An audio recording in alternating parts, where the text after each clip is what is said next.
The fight between India and Pakistan over control of Kashmir has raged for more than half a century. One person who knows it well is Sahidul Islam, a former lawyer who once led a peaceful movement for freedom here. But when the outside world did not pay attention to Kashmir, he says violence was his only option.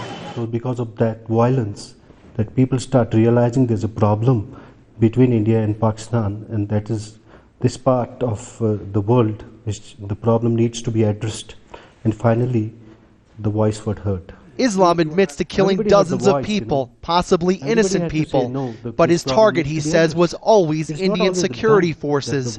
Training to kill and taking up arms is part of his life experience, but the attacks on Mumbai last week is something he says he cannot relate to. See, what happened in Bombay, innocent people were killed.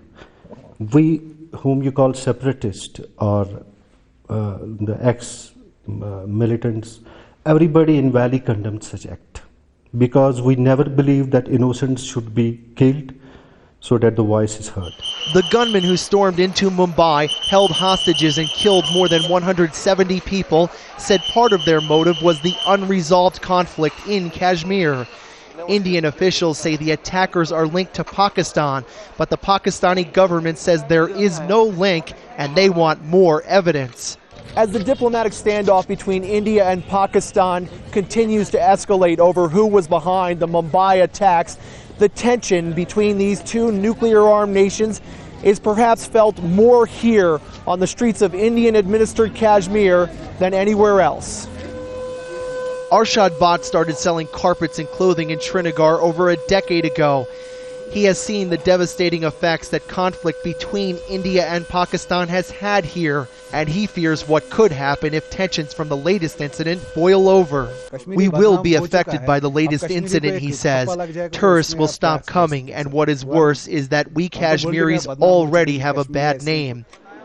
Whoever is behind the Mumbai attacks and whatever their true motive was, Sahidul Islam says he learned through 7 years of an armed struggle that violence solves nothing. These killings will lead us nowhere, because the whole world community goes against you.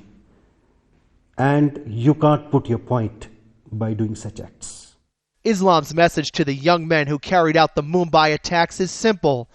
He wants to see books in their hands, not weapons. Todd, Baer, Al Jazeera, Srinagar.